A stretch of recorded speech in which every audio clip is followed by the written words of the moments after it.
महिलाओं पर कुछ भी प्रताड़ना होती है तुरंत संज्ञान में लिया जाता है, मामला सोशल मीडिया पर छा जाता है। कितने अतुल सुभाष हमारे सामने आएंगे, कितने अमन शर्मा हमारे सामने आएंगे। लगातार पुरुष समाज पीड़ित होकर अपनी जिंदगी को समाप्त कर रहा है। आखिर कहां है हमारा कानून, कहां है वो लोग जो सिर्फ और सिर्फ महिलाओं के ऊपर हो रहे अत्याचारों पर चीखते हैं, चिल्लाते हैं। एक और अमन शर्मा अपनी जिंदगी से हार गया, पूरे सोशल मीडिया पर हंगामा मच रहा है। ये हंगामा मचाने का वक्त नहीं है, ये अब सोचने का वक्त है कि आखिर पीड़ित पुरुष जाएं तो जाएं कहां। नमस्कार, संवाद पर आपका स्वागत है। मैं हूं चेतना शर्मा आपके साथ। लगातार हम देख रहे हैं कि इस पुरुष प्रधान समाज में पुरुष भी कितने प्रताड़ित हो रहे हैं। फिर चाहे से वो अपनी पत्नी से पीड़ित अतुल सुभाष का केस हो, आज तक कुछ नहीं हो पाया। यहां तक कि उन्होंने डिमांड कर दी थी कि अगर मेरे जाने के बाद भी 30-40 पन्नों का सुसाइड नोट लिखने के बाद भी अगर मेरी पत्नी से मुझे जो प्रताड़ना मिली है उसका बदला नहीं लिया न्यायिक व्यवस्था ने, तो मेरी जो अस्थियां हैं उन्हें गटर में बहा देना, नाले में बहा देना। इतना ही भरोसा था उनको, आज तक कुछ नहीं हो पाया। फिर आते हैं अमन शर्मा। कहने को तो जज की पोस्ट पर बैठे थे, लेकिन अंदर ही अंदर अपनी पत्नी और साली से कितने पीड़ित थे उसका हर्जाना उनके परिवार वाले अभी अभी भुगत कर बैठे हैं। और फिर एक और व्यक्ति यहां पर हमारे सामने आता है जिसका नाम है राजू गौड़, चित्तौड़गढ़ गांव सोनियाना से, जो 4 महीने पहले ही शादीशुदा बने थे। पत्नी को बहुत अरमानों के साथ लेकर आए थे, लेकिन पत्नी ने क्या किया, शादी के बाद भी अपने पुराने आशिक से जुड़ी रही, उसके साथ घूमती फिरती रही और इस प्रताड़ना को सहन नहीं कर पाया ये पति, जिन्होंने आत्महत्या करने से पहले ये पूरा वीडियो बनाया है, सोशल मीडिया पर डाला है। 3 महीने से बहुत परेशान चल रहे थे, पत्नी को समझाया, उसके घर वालों तक लेके गए, सबने समझाया, लेकिन उसने कहा कि आप पर केस लगा दूंगी अगर आपने मुझे रोकने की कोशिश की तो। अब समाज वाले न्याय के लिए बैठ जाएंगे, भाई साहब घर वाले रोते रह जाएंगे। आप सुनिए इनकी पीड़ा, एक एक शब्द पर गौर कीजिएगा। मेरी पत्नी नीतू शर्मा का गाडरमाला में ही प्रहलाद जाट नाम के लड़के के साथ नाजायज संबंध है। मैंने उसको भी बहुत सी बार समझाया पर वो नहीं मानती है, बार बार उसके पास जाती है।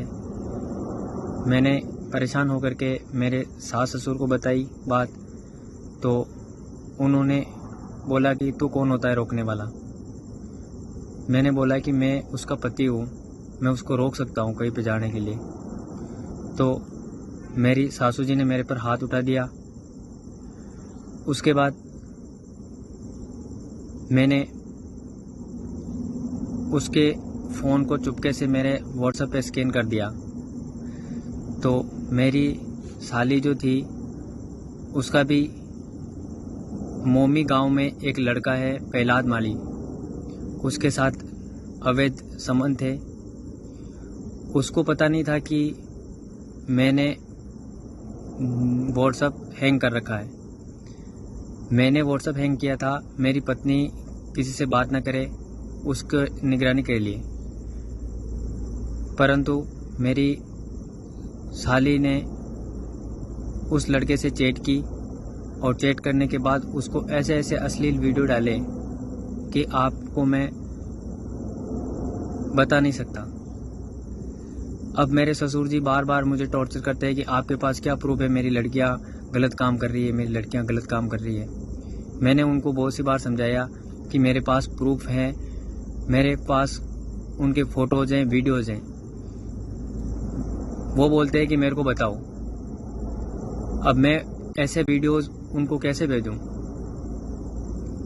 उन्होंने, मेरी साड़ी जी ने, मतलब उस सोनू माली लड़के से इतने अवैध संबंध थे कि उसने पूरी नग्न होकर के उसको वीडियोस भेजे और ऐसी गंदी गंदी भाषा में बोला कि मैं आपको बोलते हुए भी शर्म आती है।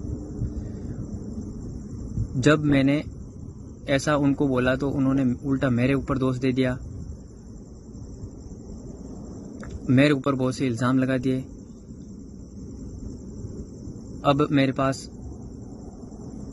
इनके सवालों का जवाब एक ही है कि मैं इन्हें ये प्रूफ आज बता दूं।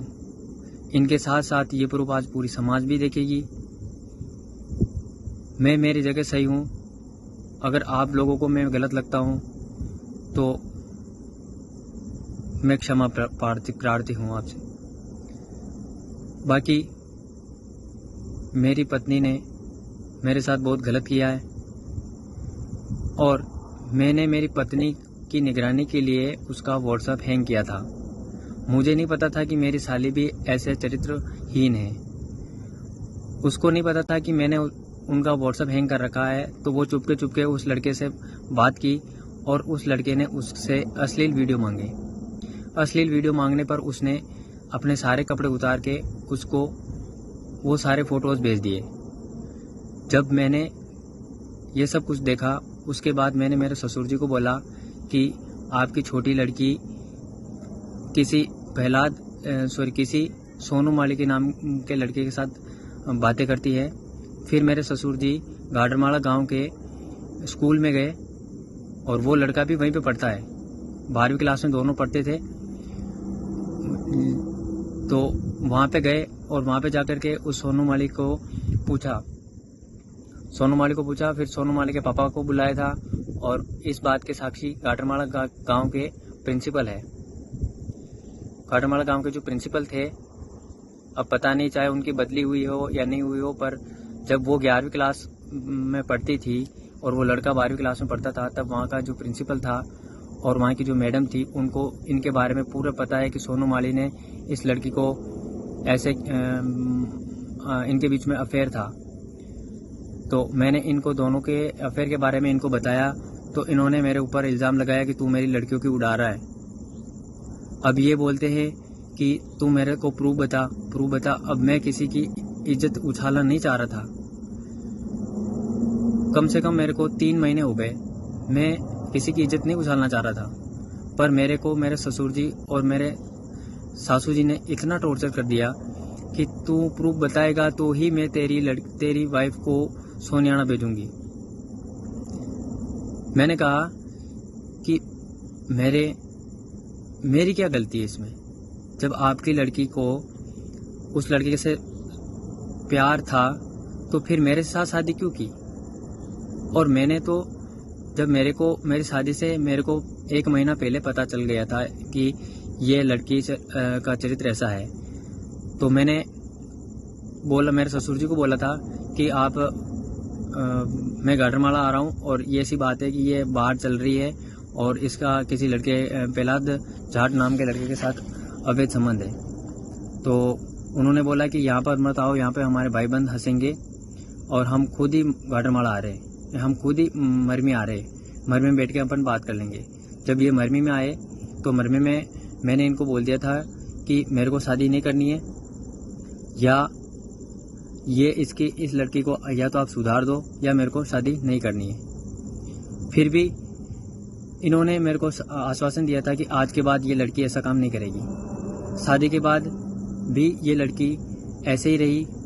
शादी के बाद जैसे ही यहाँ पे आई है, यहाँ पे आने के बाद इस लड़की ने मेरे सर पे हाथ रख के कसम खाई कि मैं आज के बाद उस रास्ते में या उस गली में नहीं जाऊंगी। अब वो लड़का बार बार आता है इसके घर की तरफ, ये भी उसके घर की तरफ जाती है। मैंने बार बार समझा दिया, फिर भी ये नहीं मान रही है। अब मैं ये बातें किसको जाके बताऊं? अब या इस बात का फैसला समाज करेगी और गाडरमाला गांव के जो लोग हैं वो कर सकते हैं। मेरे को अब कोई मतलब नहीं है। मैं सुसाइड कर रहा हूँ। मैं तो अब थक चुका हूँ इन बातों से। 2 महीने में मैं क्या कहूँ, मैं पूरा भर गया हूँ। मैं मेरी पत्नी के भी फोटोज वीडियोस डालता, पर मैं जाते जाते अब उसे और बदनाम नहीं करना चाहता, क्योंकि मैं उसकी तरह नहीं हूँ। मैंने उसके साथ 7 फेरे लिए, तो मैं उसे और बदनाम नहीं करना चाह रहा हूँ। पर हाँ, मैं मेरी बेगुनाही के सबूत के तौर पे मेरी साली का जिस लड़के के साथ संबंध था, सोनू माली के नाम से, मेरी साली ने उनको जो भी वीडियोस भेजे हैं, मैं वो आदि कोड में डाल रहा हूँ। आप उसकी भाषा सुनना कि वो कितनी गंदी लैंग्वेज में बात कर रही है। आपको विश्वास नहीं होगा कि वो बिल्कुल बिना कपड़ों की खड़ी थी। जब मैंने ये बातें मेरे ससुर जी को बताना चाहिए कि भाई इसके ऐसे ऐसे वीडियो थे, तो फिर मैंने सोचा कि ऐसे वीडियो वो देखेंगे तो कहीं वो सुसाइड ना कर ले या कहीं वो हार्ट अटैक ना आ जाए। इस बात से मैंने उनको बात को पर्दे में रख के बोला कि इस लड़की का उस लड़के के साथ अवैध संबंध है और ये बातें करते हैं। तो मेरे ससुर जी ने बोला कि तू है ही ऐसा, तू तेरी वाइफ के बारे में भी ऐसा बोलता है और तू तेरी साली के बारे में भी ऐसा बोलता है, तेरे पास क्या प्रूफ है? अब मैं इनको प्रूफ बताऊं तो भी मैं बता नहीं सकता, ऐसे प्रूफ है। परंतु आज मैं पूरा भर गया हूं मैं। मेरे ससुर जी ने मेरे से मेरी 9-10 लाख की रकम पड़ी है उनके वहाँ पे। मेरा 10 तोला सोना पड़ा है वहाँ पे। अब वो बोलते हैं कि मैं 10 तोला सोना नहीं दूंगा। 2.5 लाख रुपए मेरे शादी से पहले लिए थे और अब बोल रहे हैं कि मैं 5 लाख रुपए और दो तो मैं फैसला करूं। अब मैं इतने रुपए कहां से लाऊं? और बोलते हैं कि अगर तूने पैसा नहीं दिया तो मैं जाके दहेज और प्रताड़ित का केस लगा दूंगा तेरे पे। तो अब मेरे पास और क्या रास्ता है? मैंने किसी का क्या बुरा किया तो जो मेरे साथ ऐसा कर रहे हैं ये लोग? अगर उस लड़की के साथ ही जाना था तो फिर उसने मेरे से साथ शादी क्यों की? मेरी जिंदगी बर्बाद क्यों की? मेरे ससुर जी सोच रहे हैं कि 2.5 लाख तो हमने पहले ले लिए, 11 लाख की अपने पास रुकुम भाव पड़ी है और 2.5-3 लाख रुपए अभी अपन वापस इनसे छूट मेल होंगे तो 4-5 लाख रुपए अपन छूट मेल के ले लेंगे। छूट मेल लेने के बाद 2 महीने हुए और वापस अपन इसको दूसरी जगह शादी करवाएंगे तो वहां 5-7 लाख रुपए और ले लेंगे। तो मतलब इनके लिए तो शादी ब्याह खेल हो गया एक। इनको कोई लेना देना नहीं है कि अगले की जिंदगी कितनी खराब होती है, उनकी जिंदगी बर्बाद होती है। इनको किसी की जिंदगी से कोई लेना देना नहीं है। अब मैं जब सुसाइड करूंगा अभी थोड़ी देर में तो मैं आपको वो सारे वीडियो बताऊंगा मेरी साली के, जो उसने सोनू माली को भेजे थे। और आप भी देखना कि मेरे सास ससुर के जो बोलते हैं बड़ी बड़ी बातें फेंकते हैं कि मेरी लड़कियां तो कभी सर उठा के भी नहीं चलती है, जमीन के नीचे नीचे देख के चलती है, कभी ऊपर नहीं देखा। उनकी भाषा सुनना, वो कितनी गंदी गंदी लैंग्वेज में बोलती है, उनको सुनना कि वो कैसे। एक लड़का भी ऐसी भाषा नहीं बोल सकता। एक लड़का भी ऐसी भाषा बोलता है तो उसको भी शर्म आती है। पर मेरी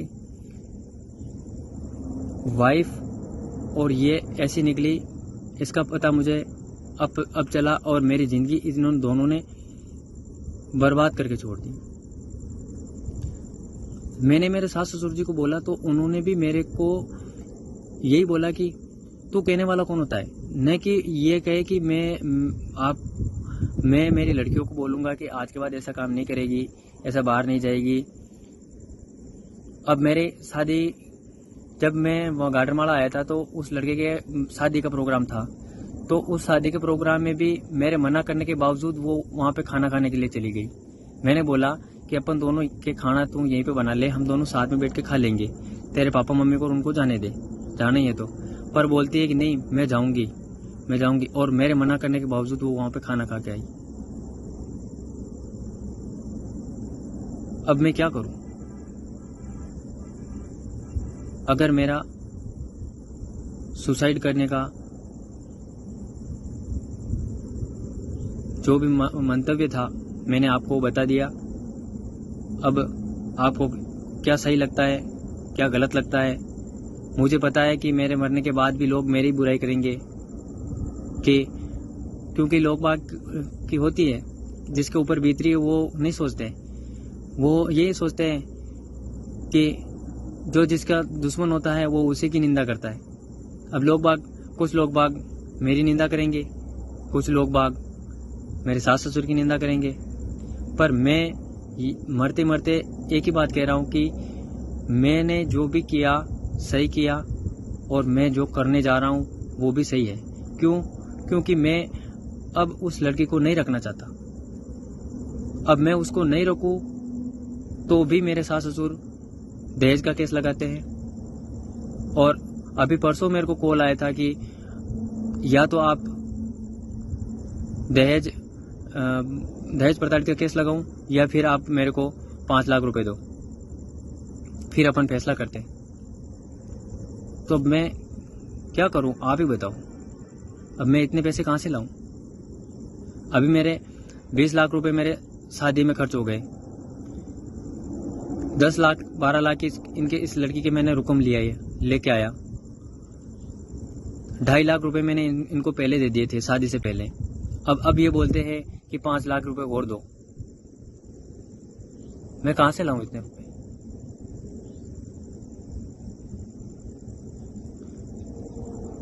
तो देखा आपने किस तरह से पुरुष प्रताड़ित किए जा रहे हैं महिलाओं के द्वारा, और चित्तौड़गढ़ पुलिस यहां पर जवाब दे रही है कि इस मामले में सारे के सारे जो भी सबूत हैं, जो भी प्रकरण है, इस हर पहलू से जांच की जा रही है। आमजन से अपील है कि इसे सोशल मीडिया पर ज्यादा तूल ना दे। कई लोग कह रहे हैं कि परिवार को न्याय के लिए पैसा और समय दोनों बर्बाद करना पड़ेगा, क्योंकि कानून ही इतना घटिया है जनाब। कैसे और क्यों? क्योंकि उनका तो इंसान भी चला गया, न्याय लेते लेते माँ बाप भी मर जाएंगे। क्या करेंगे इस न्याय का जब इंसान भी नहीं रहे? तो कई लोग कह रहे हैं कि भारत में कुत्ते के लिए कानून है भाई साहब, उसको कुछ ना हो जाए, पर आदमी के लिए नहीं है, वो भले ही मर जाए। बहुत बड़ी बात है। कई लोग कह रहे हैं कि सारे मर्द मरना ही क्यों पसंद कर रहे हैं। देखिए, प्रताड़ना की ये एक सीमा होती है, उसको क्रॉस कर दिया जाता है। मर्दों पर क्या बीतती है उसके बारे में कोई कुछ नहीं कहता है, कोई नहीं सोचता है। यहां पर फर्क सिर्फ और सिर्फ महिलाओं के लिए ही सोचा जाता है।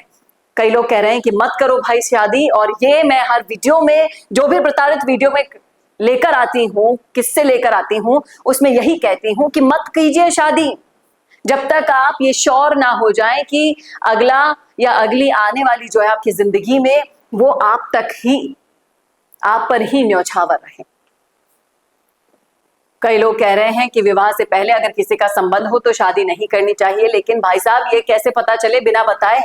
ये मासूम जो सिर्फ 4 महीने पहले शादी करके बैठा था, उसे पता नहीं था कि उसकी पत्नी किसी और से संबंध बनाती है, किसी और को चाहती है। इसीलिए शादी जैसा महत्वपूर्ण फैसला लेने से पहले एक बार सोचिए, समझिए, और हमारी कानून व्यवस्था पर जो ये बड़ा दाग है उसे अब मिटाने की जरूरत है। भारतीय न्यायपालिका से यही गुजारिश है, यही प्रार्थना है कि पीड़ित पुरुषों के लिए भी वो कानून बने जिससे उन्हें इस तरह की प्रताड़ना ना सहनी पड़े और अपनी जिंदगी को समाप्त ना करना पड़े। भाई, इन्हें न्याय कब मिलेगा?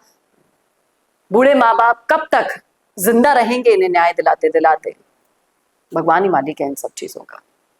निशब्द है, कुछ कह नहीं सकते, कुछ कर नहीं सकते, सिर्फ और सिर्फ प्रार्थना कर सकते हैं कि जल्द से जल्द इनकी आत्मा को शांति मिले। इस दुनिया में नहीं मिले तो दुनिया से जाने के बाद जिस भी दुनिया में ये गए हैं वहां तो जरूर मिले।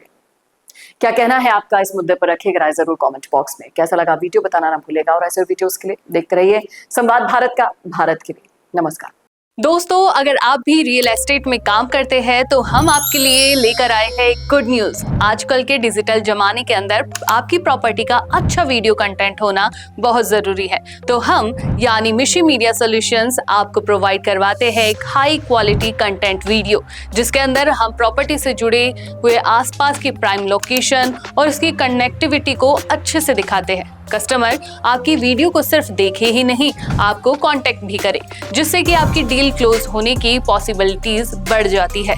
तो कांटेक्ट करो आज ही स्क्रीन पर दिए गए नंबर्स पर।